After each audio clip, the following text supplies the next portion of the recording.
Well, that was dark. Actually, the intro's a lot, this intro's dark for the remake, whereas with the original, it's more like Okay, Spyro, a Tom and Jerry looks like cartoon. we got us a Because bit in the of a original, situation here's what here. happens instead. Breeze Instead of putting it in builders his got us pad and then pinned blacking down. out, We've been waiting what they for do a is they shove volunteer the to blow bomb up down their his munitions throat, building. he basically Looks pumps like up you're with the it. explosion, and then he burps out the smoke.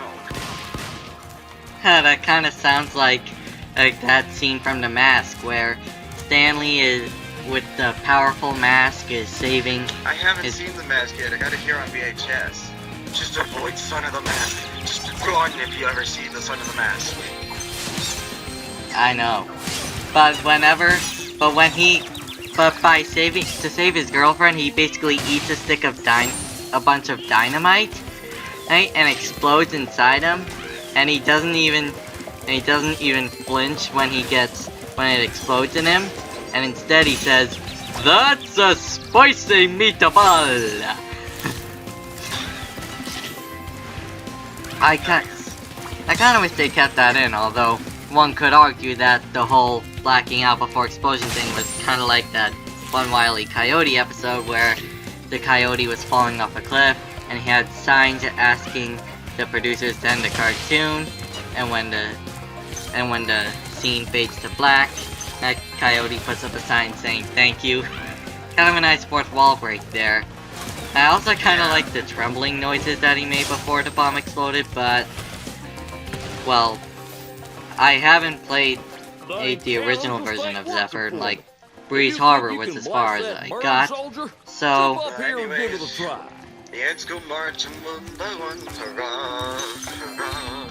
Hurrah! Termites just for fun, hurrah, hurrah. And- Anyways, let's get done before we get copyright strike. Yeah. So, into it.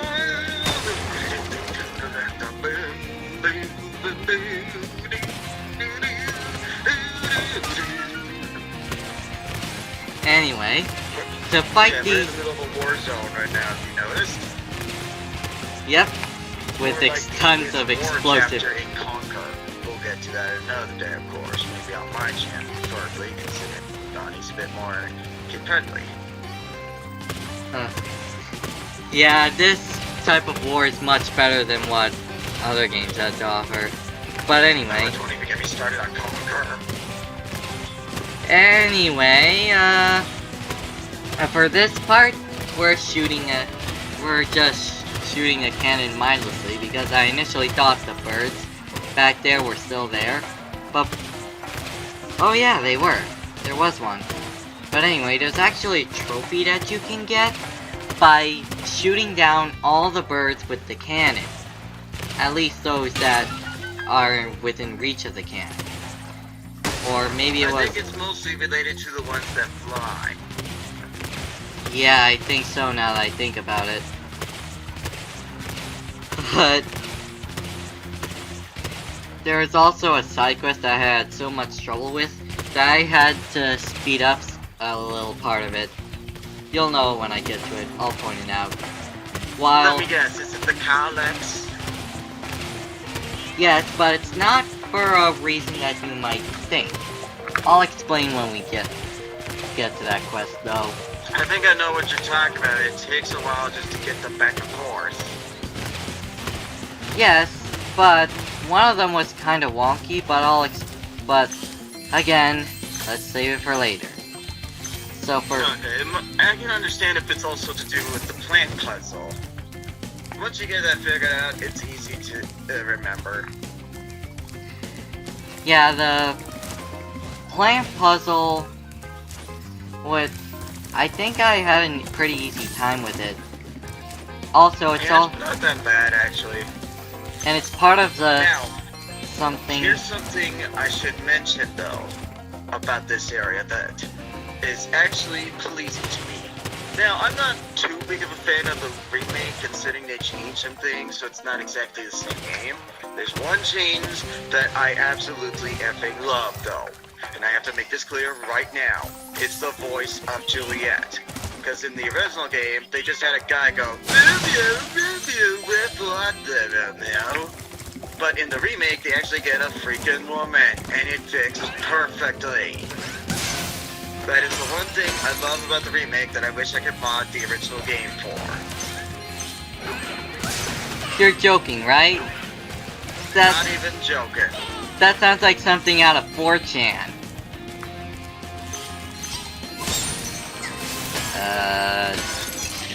So yeah. Did I say something wrong? Pardon? Did I say something wrong when I mentioned 4chan? I don't think so, other than maybe Pokemon had a rough go with 4chan. But then also Chaotix sued 4chan and won. 4chan's no longer a TV channel, and Pokemon now plays on YTV. Oh. Anyway. Yeah, 4chan was a little bit bad, if you will, when it came to business. Yeah. Chaotic is actually finally returning, and I loved Chaotic. Chaotic had the best intro, was a great competitor to Pokemon, even better than freaking Yu-Gi-Oh! I haven't seen him in Yu-Gi-Oh's a only long good time. point is the freaking dual disc. That's the only thing I like about it, is you can stick literally any card in it. Yes. Remember what we mentioned about Juliet having a female voice actor? Well, Private Romeo here. Yes, this is a knock. They ripped off Romeo and Juliet, by the way. It's Spyro. It's actually not a bad version. It makes sense in this case. Yeah. He's Harborian. He's a Zephyrian. Oh, I had no idea about that. This is not the actual names of the two,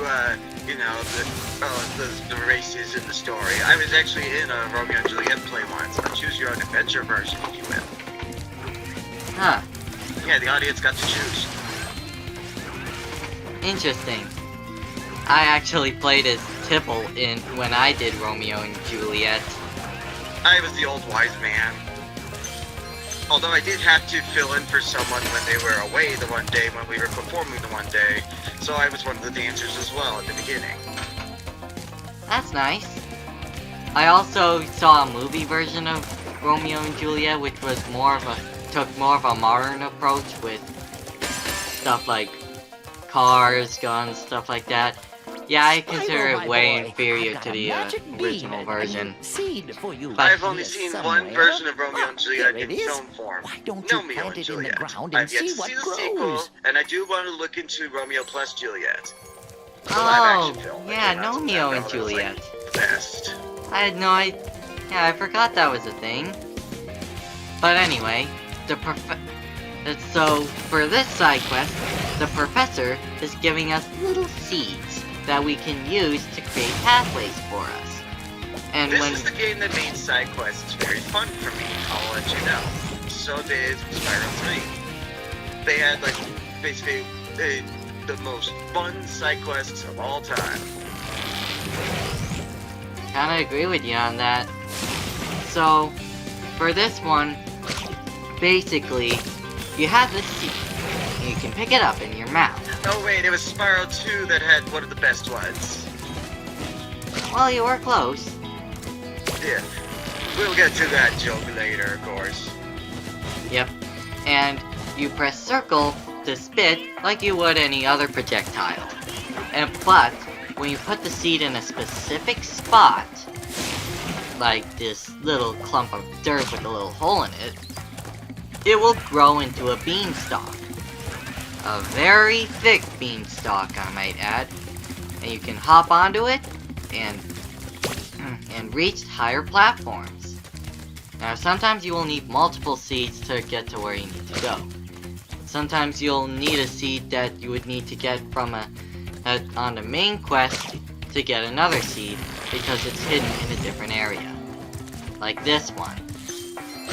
And when you don't need the seed to be in that spot anymore, or if you messed up its placement, press circle while near it to flame it, and it will turn back into a seed. And no, it thankfully doesn't destroy the seed either. The professor's there to reset the whole thing. Though I don't see how anyone can get stuck on this. It's pretty I got stuck a few times on my first ever go back in the day. I guess first timers would have a hard time with it. But Yeah, but once you figure it out once, it's just basically a piece of cake every other time after. I'll say that right now. Once you figure it out, it's pretty easy. and there's also another important part of this. Aiming. So I could have gone down to get more easily plan it. I would have had to have ran all the way back just to reach the next platform. And I wasn't really into doing that, so I just decided to aim down and hope for the best. And I even got it on my first shot. And I think it's the same thing here. I get a good aiming spot, then bam! Fourth beanstalk. Or are they actually beanstalks? I don't know. I guess it doesn't matter.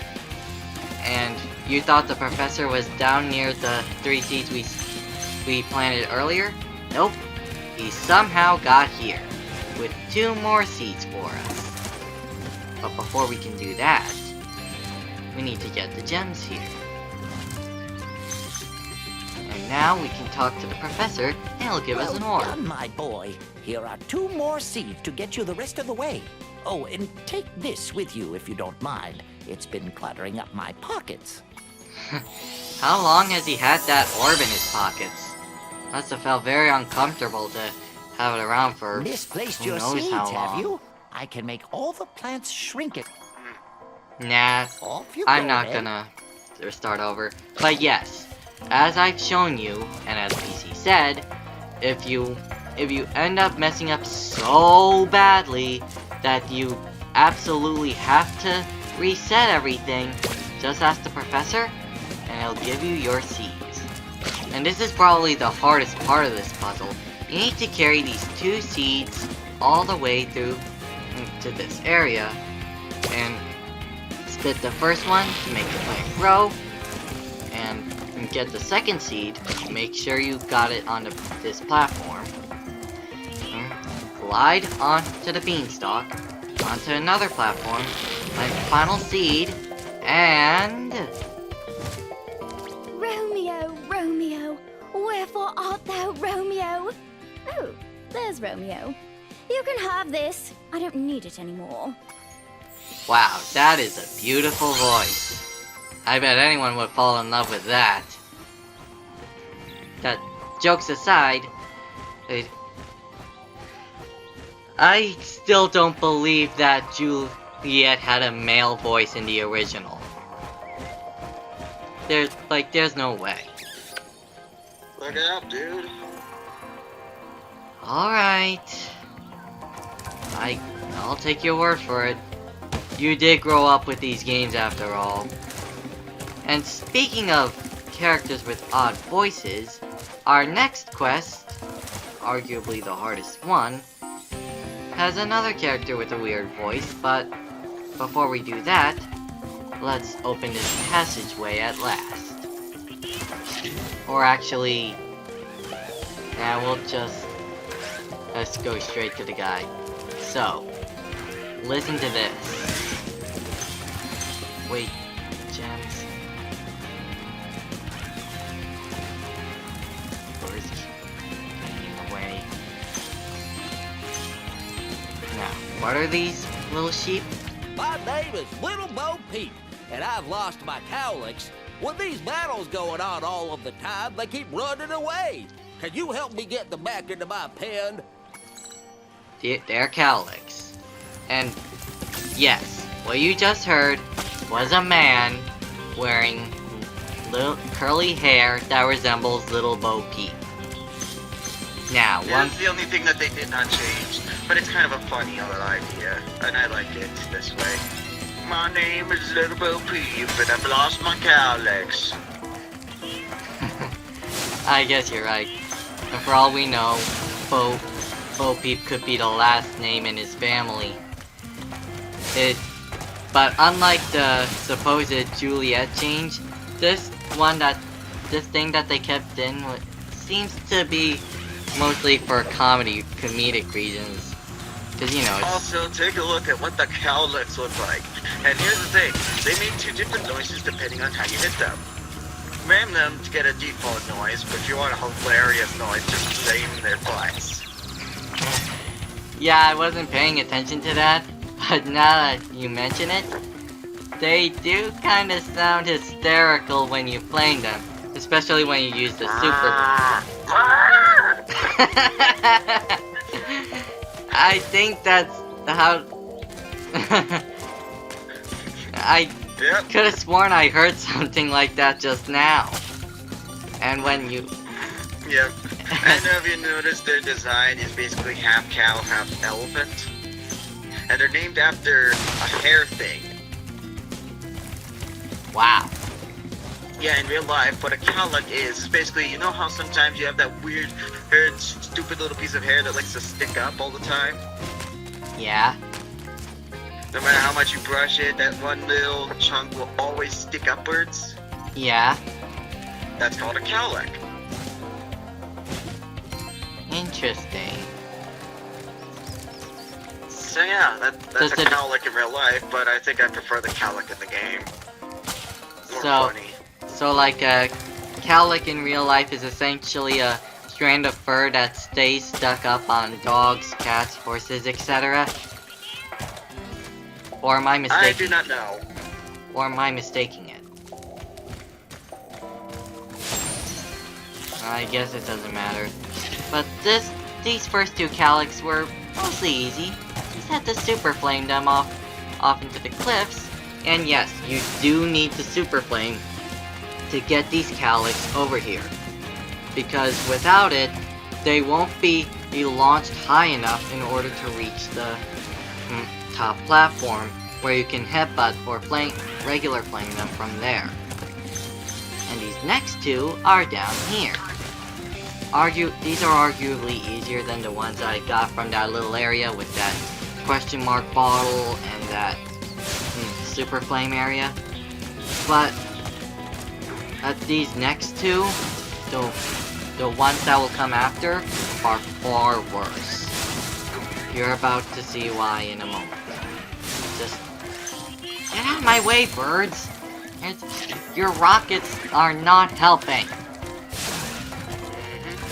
Now I'm starting to regret helping them out in Breeze Harbor.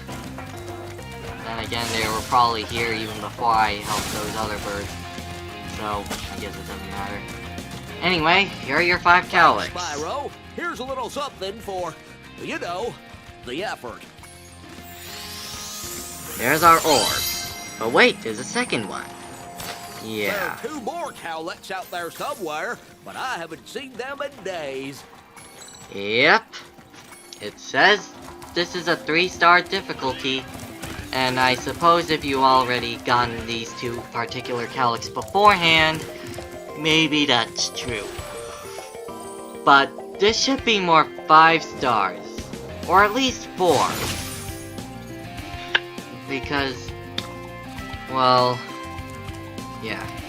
But before we get to that, we're finally going to open this. Open says me. Oh, what's this? There's a little bird over there? Let's shoot it with cannon. Right aim, bam! And you get a trophy called Cannon Fodder. That's because These trophies aren't too hard, but they're fun to get because they add a little charm. Yep. It's like they added extra skill points. Except they're not actually skill points. But they certainly act like them.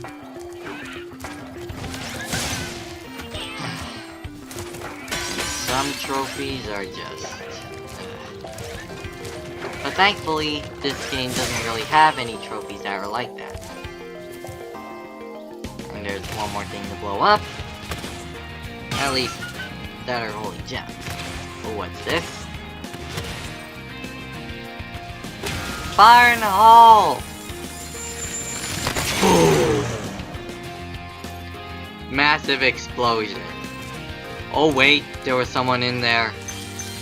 Oh man, I hope we didn't blow. didn't blow him up. He looks alright though. We'll get his talisman later. Right now, we have 2 more Calyx to save. And we also have a ball to get. I'll do that first since it's back at the entrance. Seems like all the question mark balls are doing that. But now, well, I'll go all the way back here. Wait, did I just go in a circle? Wow, I did. You know what? Forget it. I'll just... You know, let's talk to these guys first. How I've missed my Romeo! If he wasn't so short, we'd get married. I was kind of a jerk, discriminating him on his size. You've reunited me with Juliet! Oh, now we can take our honeymoon in Idle Springs! Oh. Well, I hope you two have a good time in Idle Springs. I hope they... Oh, yeah, Idle Springs, that was earlier. The sad part is they never actually make it so that this all happens. But that was due to limitations back then. Plus, most people probably don't backtrack as much now if they're pros in this game. That, and there really isn't any reason to backtrack to Idle Springs in view of the fact that you only need to swim underwater, and you can easily get at the ability after fully completing Glimmer, part of the Summer Forest, and Colossus. So, no one would think to go back there. But if someone ends up going back there, let me know whether or not Romeo and Juliet end up there after completing this stage. They don't. Due to limitations back then, they couldn't make that kind of, like, you know, full interactability. If the game was made nowadays in the first place, though, however, they would have probably added that kind of feature where you go back and then they're there. But that doesn't happen. But you do get something similar to that with Spyro 3 in, Sunny Villa. You see, there's a thing, I won't spoil this just yet, but let me tell you this. If you return to that level after a while, you'll see that something that was lost is now found. Really? And it's bigger than you expect, of course. Do you have to backtrack to that stage in order to get something you missed because you don't have its associated ability? No, if you just go back to it, you'll see that they found one. That's it. Oh. Alright. So, yeah, I'm about That's to... That's the only time I know of in the entire trilogy that does that kind of thing. Yeah, so I'm about to speed up this part where I get this last cowlick over the edge because it took me a while. So you're about to see a sped up version of me failing, and failing to get the cowlick on the other side because he just won't cooperate. No matter how much I head bash him, no matter how much I blame him, it's like his trajectory is so wonky that it's... You can blame that on the remake, because even Crash Bandicoot Insane Trilogy has something similar, only far more worse that'll drive you insane. Literally. Don't you mean insane? Yes. And that would be the water physics on the jet ski levels, and this makes one of the best levels in the original Crash 3 Warped very much of a pain in the butt. That would be the secret level of Hot Cocoa. Because you gotta be so straight at the dang arrow in order to freaking get at any crates, otherwise you hit all the freaking bombs and blow up and have to start the whole thing over again. And this is even more difficult when it comes to the time trials, that's because you gotta be so freaking careful that you could just barely make that freaking time trial. Whereas in the original game, you could go as fast as you want and you'd be straight as an arrow no matter what you do, because it's actually that much fun and worked on. I'm not trying to be realistic with the freaking water physics, unlike nowadays with the remake, where they freaking completely butchered it with the freaking realistic water physics, where you feel slow and heavy when you try to turn, and by the time you even get away from a bomb, you're already hitting in the hitbox, even though it's barely even touching the freaking bomb. Okay then. Well, normally I'd say, I demand realism in my cartoon games, damn it. But that's really only when we're talking about stuff like death, like Or the- like the little looks, like the details. I like it when it's more realistic in those cartoons because then you can see bird details for crying out loud. But when you're gonna add water physics that are slow and cruddy, just don't.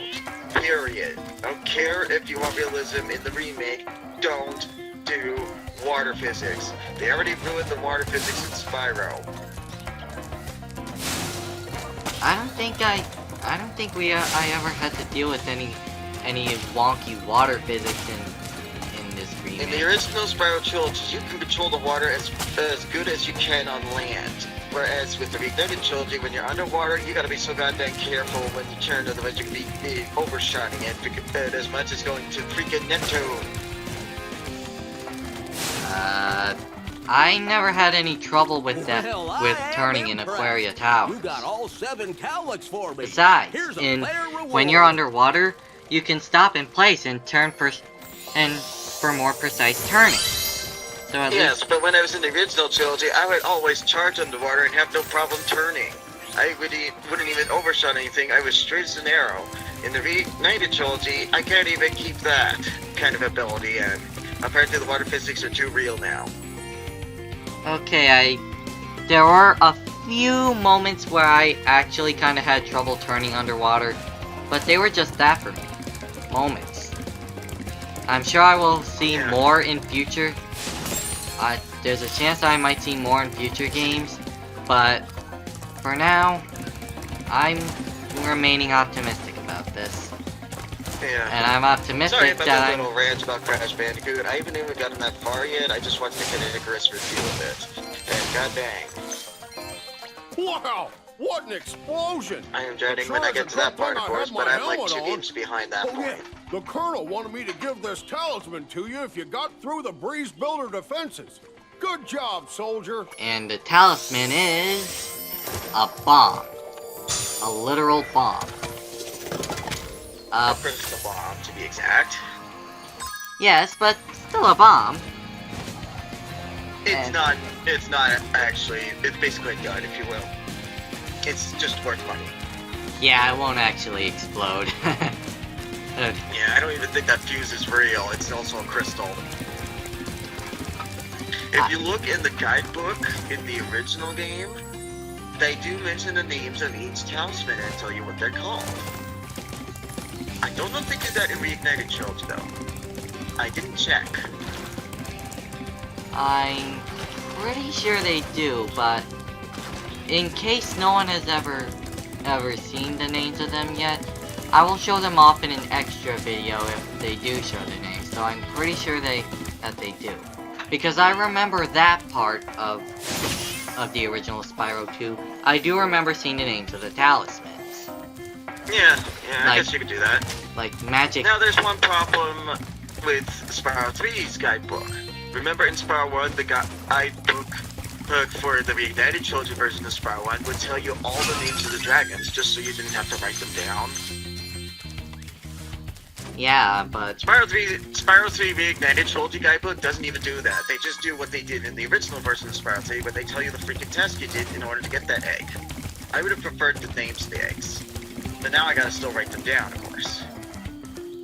well, at least they still had the test. Like, I bet a lot of fans would have gotten upset if the hint list essentially got changed in favor of simple names of dragons. I mean, what they should have done is this: had the hints first, and then when you collect that specific egg, it changes to the name.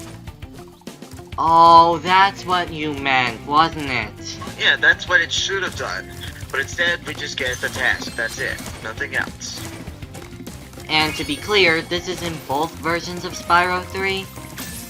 Yes. Oh. Well, I don't really pay much attention to these names, honestly. I just focus on the collectibles. It's the same thing in Super Mario Sunshine, Super Mario Odyssey. And I'm hoping to get Super Mario 64 DS soon. Mom ordered it for my birthday, which was like a week ago or something. Super Mario 64, it's like Super Mario Super Mario 64 DS. It's like Super Mario 64, but a little bit of an upgrade. And they balanced it out with all these new characters. Yes, you can finally play Luigi, even though Luigi was planned for Super Mario 64. We had to cut him because there was a problem with lag in the game. And they either had to cut stuff from the game or cut Luigi from being second player option. They went with the latter, of course. That way you still had a ton of gameplay, but there was no multiplayer mode, sadly. You can use mods to add this back in, of course. Now, with Super Mario 64 DS, they make it so that you can play as Luigi, well, Mario, and, well, Yoshi, apparently. Yoshi was in the original game, but Wasn't only for playable. a brief moment, and I won't spoil where, of course. But anyways, but apparently you can also still have him appear in the same spot, even though you're playing Yoshi, apparently. Which doesn't make any sense. Yeah, and I also love the humor There's of that also final different cutscene, mechanic so when it comes to anyway. these characters, so they changed the game a bit, so then you acquire some of these characters in order to get through now. So it's basically Super Mario 64, but more difficult and more advanced. Yep, so anyway, in the next episode, we will go into the next zone, which is called Scorch. Let me tell you, things are going to get hot.